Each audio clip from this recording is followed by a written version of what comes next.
हमारी आज की नशिस्त इंतहाई अहमियत की हामिल है, क्योंकि हमारी आज की इस मजलिस में हमारे लिए बहुत लायक एहतराम जनाब मोहतरम डॉक्टर उस्ताद मोहम्मद ईद मोहम्मद वफ़ा अल मंसूर, जिनका ताल्लुक़ दिमश्क से है। आप बिलादुश्शाम की यूनिवर्सिटी में बहैसियत उस्ताद अपनी खिदमात सर अंजाम दे रहे हैं और उसी से एफिलिएटेड एक इदारे में मजमा उल फ़तह इस्लामी में अपने डिपार्टमेंट के चेयरमैन की हैसियत से भी अपनी खिदमात सर अंजाम दे रहे हैं। आपका जो इख्तिसास है, स्पेशलाइजेशन है, वो हदीस और उसूल हदीस का मौजू है। डॉक्टर साहब यहाँ तशरीफ़ लाए हुए हैं, तकरीबन 4 से 5 दिन हो गए हैं और हर जुमा और हफ्ता आप इस इदारे में अपने ख़यालात का इजहार फरमा रहे हैं और इल्म हदीस पर आप दर्स दे रहे हैं। कम होता है कि आप ऐसे असातिज़ा से मौका मिले और आप इल्म हासिल करें, क्योंकि शेख ने बड़े अकाबिर उलमा और मुहद्दिसीन से इल्म हासिल किया है। जुमेरात के दिन इंशाअल्लाह, जो कमिंग थर्सडे है, यौमुल खमीस अल आती इंशाअल्लाह, तो हम उसमें 40 इमाम नबवी रहमतुल्लाह अलैह की 40 हदीस पढ़ी थी आप सब लोगों ने।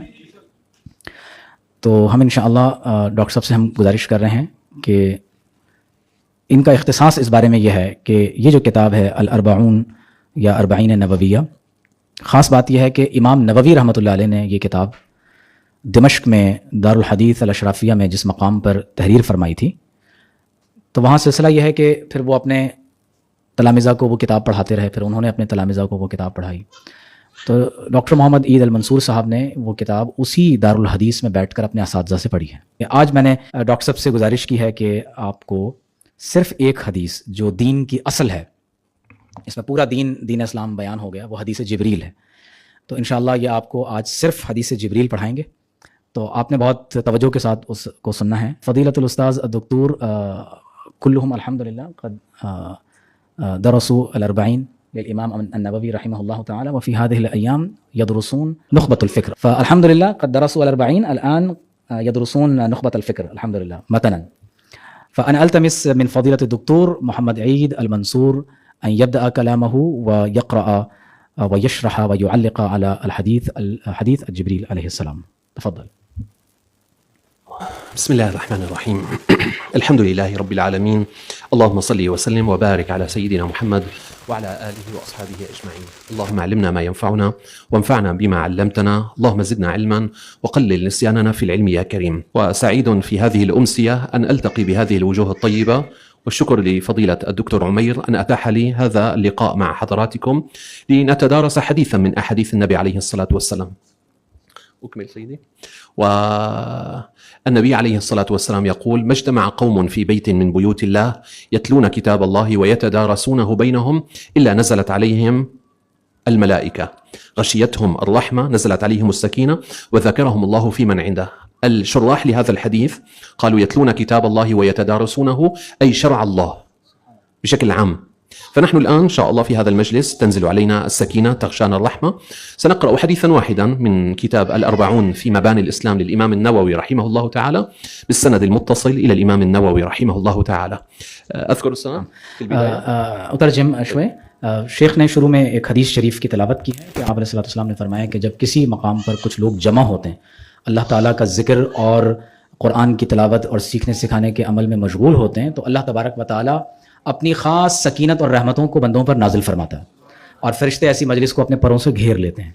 तो ये फरमा रहे हैं कि अब हम क्योंकि आप सल्लल्लाहु अलैहि वसल्लम की हदीस पढ़ेंगे तो इंशाअल्लाह अल्लाह ताला अपनी सकीना को हम पर नाजिल फरमाएगा। अभी शेख अपनी सनद पढ़ रहे हैं ताकि ये जो सिलसिला है वो इमाम नबवी तक जुड़ जाए और फिर हुज़ूर अलैहिस्सलातु वस्सलाम। जी।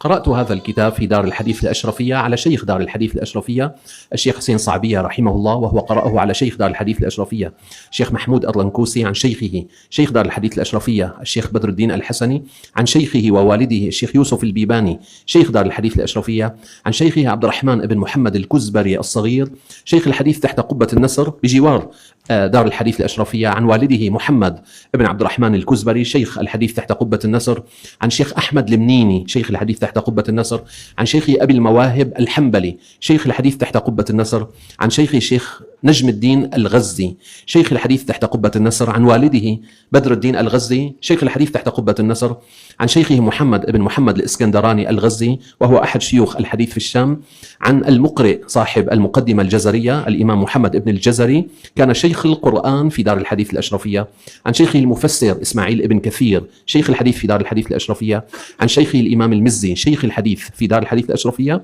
عن الإمام النووي شيخ الحديث في دار الحديث الأشرفية. الإمام النووي رحمه الله تعالى اختار 40 حديثا، كل حديث منها يتكلم عن الدين بشكل كامل وليس عن جزئية من جزئيات الدين، فهو جمع الأحاديث الكلية. منها هذا الحديث الثاني، نحن نسمي الفاتحة أم القرآن. هذا الحديث يسميه العلماء أم السنة لأنه شمل معاني الإسلام كلها، الإسلام والإيمان والإحسان وكذا. قال هذا الحديث هو أم السنة. सुभान अल्लाह। शेख ने पहले अपनी सनद पढ़ी है पूरी कि आपने किन असातिज़ा से पढ़ा और बिल आखिर ये सिलसिला हज़रत इमाम इब्ने कसीर रहमतुल्लाह अलैह और फिर इमाम नबवी तक पहुंचा। और आप ये फरमा रहे हैं कि जो दूसरी हदीस जिब्रील हम पढ़ने जा रहे हैं ये ऐसे ही है जैसे कुरान में सूरतुल फातिहा तो उसे उम्मुल कुरान कहते हैं। तो अब जितना भी इल्म हदीस है उसमें उम्मुस सुन्ना हदीस जिब्रील है। जी نعم. سأقرأ الحديث كاملا فلا يوجد كلام أجمل من كلام النبي عليه الصلاة والسلام، ثم نعود إلى التعليق عليه إن شاء الله تعالى. عن عمر رضي الله عنه أيضا قال: بينما نحن عند رسول الله صلى الله عليه وسلم ذات يوم اطلع علينا رجل شديد بياض الثياب شديد سواد الشعر لا يرى عليه أثر السفر ولا يعرفه منا أحد، حتى جلس إلى النبي صلى الله عليه وسلم فأسند ركبتيه إلى ركبتيه ووضع كفيه على فخذيه وقال: يا محمد أخبرني عن الإسلام. فقال رسول الله صلى الله عليه وسلم: الإسلام أن تشهد أن لا إله إلا الله وأن محمد رسول الله وتقيم الصلاة وتؤتي الزكاة وتصوم رمضان وتحج البيت إن استطعت إليه سبيلا. قال: صدقت. فعجبنا له يسأله ويصدقه. قال: فأخبرني عن الإيمان. قال: أن تؤمن بالله وملائكته وكتبه ورسله واليوم الآخر وتؤمن بالقدر خيره وشره. قال: صدقت. قال: فأخبرني عن الإحسان. قال: أن تعبد الله كأنك تراه فإن لم تكن تراه فإنه يراك. قال: فأخبرني عن الساعة. قال: ما المسؤول عنها بأعلم من السائل.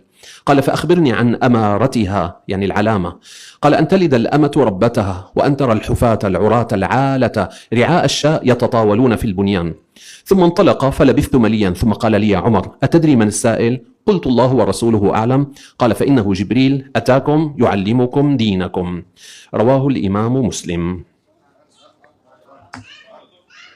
الحديث يقول سيدنا عمر بينما هو مع الصحابة يجلسون حول النبي صلى الله عليه وسلم في المسجد، الآن يأتي رجل غريب، والصفات التي ذكرها سيدنا عمر هي للفت انتباه الصحابة. الرجل شديد بياض الثياب وشديد سواد الشعر، لكن لا يعرفه منا أحد ولا يرى عليه أثر السفر. السفر في زمانهم يفهمون سيدي علي؟ السفر في زمانهم في الصحراء غبار وطريق طويل أشهر، إذا ينبغي أن تكون ثيابه متسخة وشعره متسخ، لكن هذا الرجل ثيابه ليست متسخة وشعره ليس متسخا، إذا هو من أهل المدينة. طيب لا يعرفه منا أحد. यानी शेख ने अभी तक जो यानी तर्जमा मैं साथ में बता देता हूँ कि हज़रत उमर रज़ी अल्लाह तआला अन्हु से जो हदीस है वो मशहूर है और ये आप लोग पढ़ चुके हैं। तो ये जो अल्फाज हैं कि अचानक एक शख्स तशरीफ़ लाए जिनके कपड़े इंतहाई सफ़ेद थे, बाल इंतहाई शदीद काले थे और उन पर सफ़र के आसार भी ज़ाहिर नहीं थे, तो ज़ाहिर है कि सहाबा को ताज्जुब हुआ कि हम इनको जानते भी नहीं हैं, ये अहले मदीना में से भी नहीं हैं, मुसाफिर होते तो इनके ऊपर सफ़र के आसार गर्द गुबार होते, तो बड़ा ताज्जुब हुआ। तो ताज्जुब का इजहार किया जा रहा है। जी तफद्दल। نعم.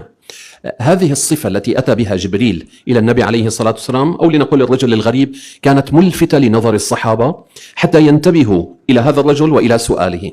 الأمر الأول المستغرب ثيابه وهيئته، الأمر الثاني المستغرب لا نعرفه، يعني نحن الآن تجلسون ربما معظمكم يعلم بعضكم بعضا، الآن يأتي إنسان غريب هذا ملفت للنظر لا يعرفه أحد بهذه الهيئة المميزة. قال: حتى جلس إلى النبي صلى الله عليه وسلم ووضع ركبتيه على ركبتيه. كيف نجلس للتشهد في الصلاة؟ جلس هكذا أمام النبي عليه الصلاة والسلام. من يتجرأ من الصحابة أن يجلس هذه الجلسة؟ وزاد الأمر غرابة أن وضع يديه على فخذي النبي عليه الصلاة والسلام. हज़रत जिब्रील अलैहिस्सलाम जब इस कैफ़ियत में हुज़ूर अलैहिस्सलाम की बारगाह में हाज़िर हुए तो आपने जिस तरह तशहुद की कैफ़ियत में बैठा जाता है तो आप उसी तरह हुज़ूर अलैहिस्सलाम की बारगाह में अपने घुटनों को साथ लगाते हुए हाजिर हुए। और इससे भी ज़्यादा ताज्जुब की बात ये थी कि उन्होंने अपने हथेलियों को, अपने हाथों को हुजूर अलैहिस्सलातु वस्सलाम के मुबारक घुटनों पर रख लिया। هذا كله للفت انتباه الصحابة. तो ये ज़ाहिर है कि एक ऐसा काम था जो तमाम सहाबा किराम के सामने हुआ। यानी सहाबा का ताज्जुब ये था कि इस शख्स ने आकर वो काम किया है जो अजनबी शख्स को तो नहीं करना चाहिए।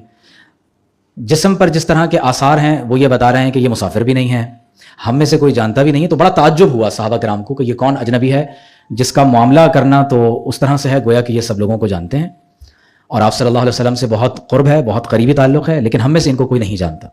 तो उनको बड़ा ताज्जुब हुआ। إذن الأمر مهم للغاية حتى فعل كل هذه الأشياء التي تلفت الانتباه.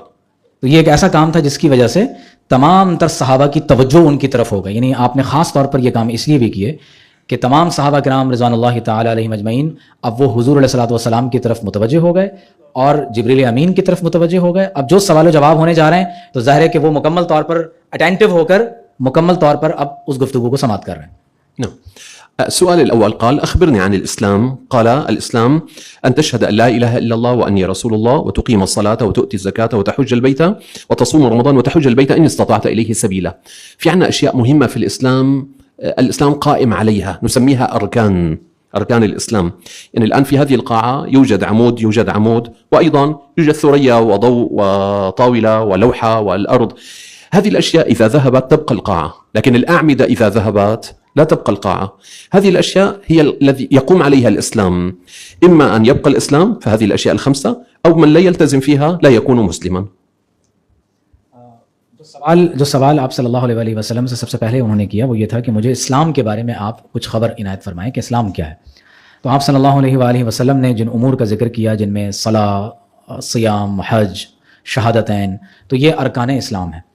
अगर आप इस हॉल में भी नज़र दौड़ाएं तो मेज़ है, दीवार है, आपको ये कुमकुमे और लाइट्स नज़र आ रही हैं, लेकिन आप गौर कीजिए कि इनमें से अगर कोई चीज़ मौजूद न भी हो तो इमारत अपनी जगह कायम रहती है, लेकिन अगर इसके पिलर्स, इसके अरकान ख़त्म हो जाएं तो नतीजा क्या निकलेगा कि पूरी इमारत मुनहदिम हो जाएगी। तो जो आप सल्लल्लाहु अलैहि वसल्लम ने जिक्र फरमाया वो उन उमूर का जिक्र फरमाया जो अरकान इस्लाम में से हैं। لما انتهى النبي عليه الصلاة والسلام من عد أركان الإسلام فقال له الرجل صدقت. قال عمر فعجبنا له يسأله ويصدقه. هذه الحديث كله يعني يجلب انتباه، عجيب تصرفه وجلسته ثم يسأله ويقول صدقت. إذن هو يسأل سؤال يعرف الجواب بدليل أنه قال صدقت.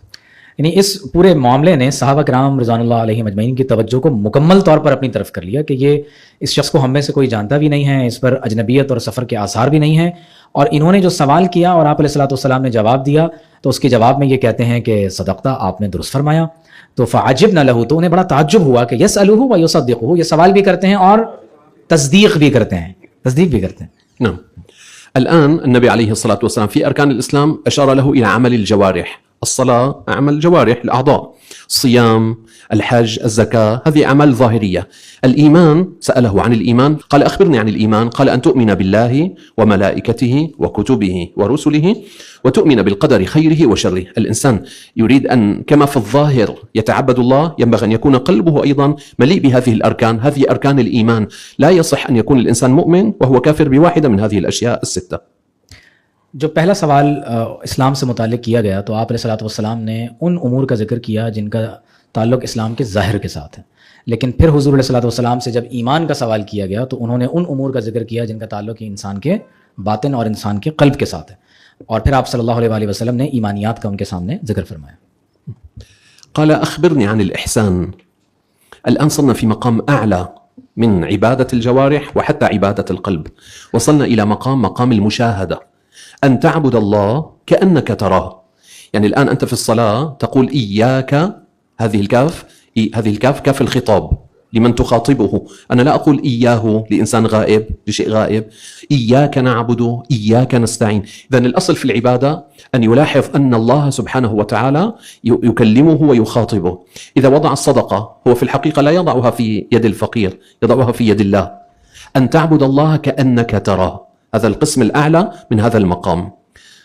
नाम हदीस में जब तीसरा सवाल जिक्र है तो वो ये है कि आपने एहसान के बारे में सवाल किया और आप गौर कीजिए कि इस जवाब में आप अलैहिस्सलातु वस्सलाम ने इस्लाम की रूह को किस तरह से, इबादत की रूह को बयान फरमाया कि कुरान मजीद में भी आप गौर कीजिए कि जब हम सूरह फातिहा पढ़ते हैं तो इय्याका नअबुदु व इय्याका नस्तईन कहते हैं। इयाहू नहीं कहते। यानी आप गौर कीजिए कि सूरह फातिहा में बरह रास्त अल्लाह ताला से खिताब हो रहा है, अल्लाह ताला से गुफ्तगू हो रही है। तो ये इस बात की दलील है कि अल्लाह तबारक व तआला से इंसान को किस कदर क़ुर्ब जो है वो नमाज के अंदर नसीब होता है।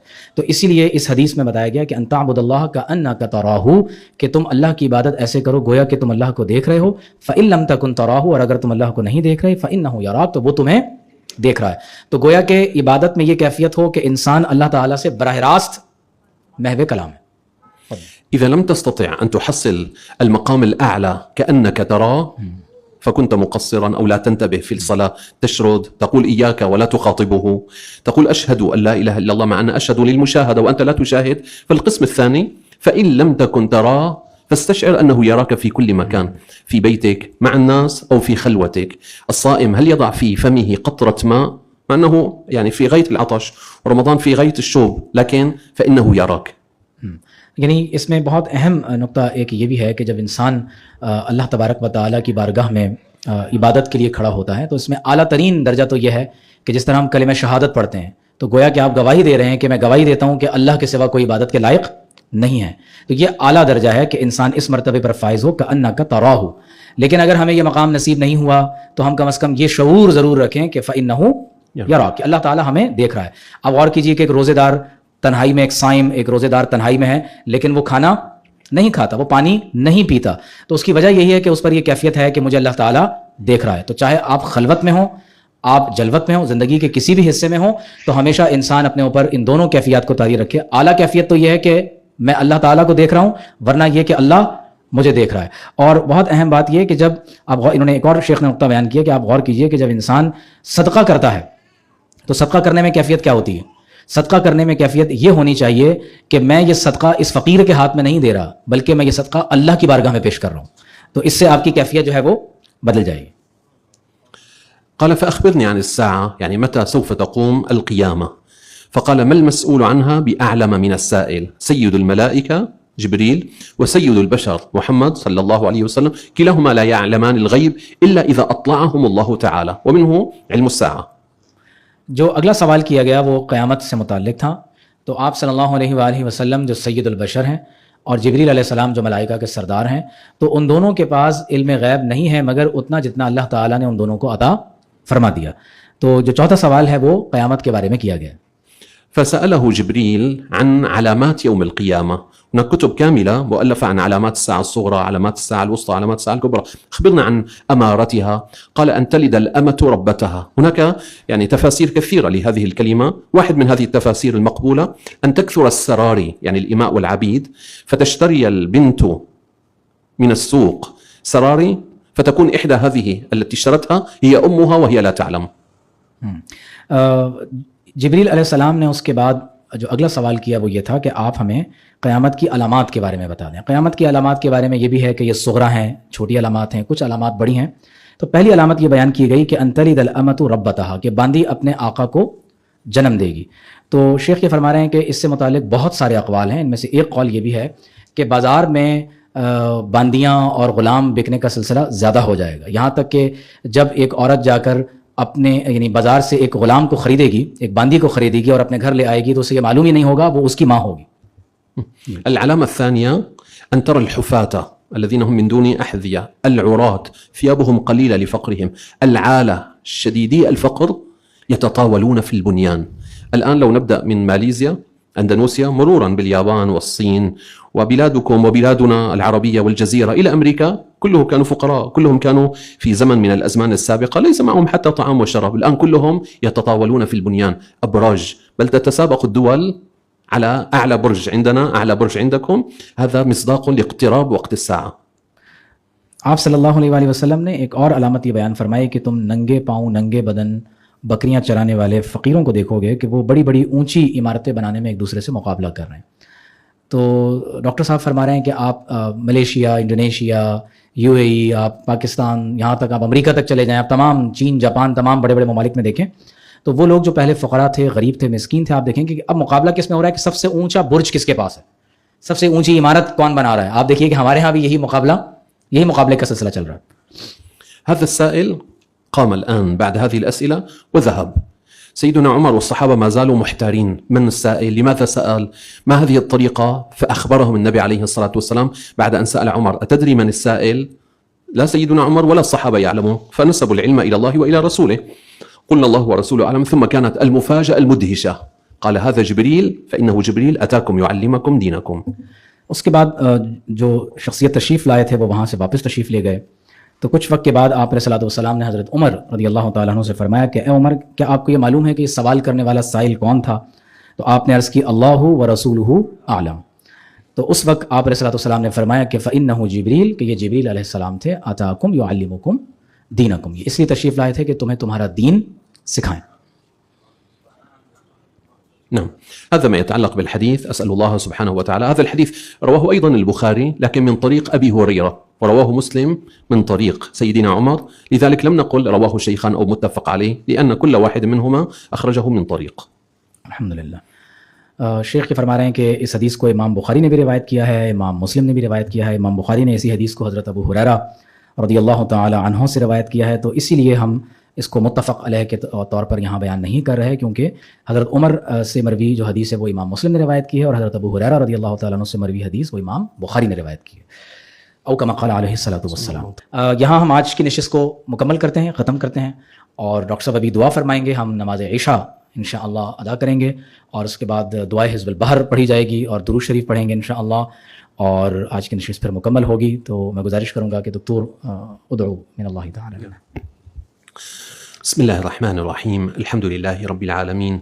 اللهم صل وسلم وبارك على سيدنا محمد قمر المدينة وسراج العوالم وعلى آله وأصحابه أجمعين. اللهم اجعل اجتماعنا هذا اجتماعا مرحوما وتفرقنا من بعده مباركا معصوما. اللهم لا تجعل فينا ولا منا شقيا ولا محروما. اللهم هب طالحنا لصالحنا، فإن لم يكن بيننا صالح فهبنا إلى رحمتك وأنت أرحم الراحمين. اللهم ما اجتمعنا في هذا المكان إلا محبة فيك ومحبة بنبيك المصطفى صلى الله عليه وسلم. اللهم اجعلنا إخوة متحابين فيك، اجعلنا على منابر النور يوم القيامة، واجعلنا الإخوة القائمين على هذا المركز خير الجزاء. اجعل هذا المركز مركز إشعاع وضياء في العلم والشريعة يا أكرم الأكرمين، وبارك بهمة القائمين عليه وبالحاضرين فيه، وبارك بالجميع يا أكرم الأكرمين. وفرج عن إخواننا في غزة، اللهم أطعمهم من جوع وآمنهم من خوف. أدخل السعادة على قلوبنا بنصرهم. اللهم عليك باليهود وأعوانهم فإنهم لا يعجزونك. اللهم لا ترفع لهم راية ولا تبلغهم في هذه البلاد الطاهرة غاية.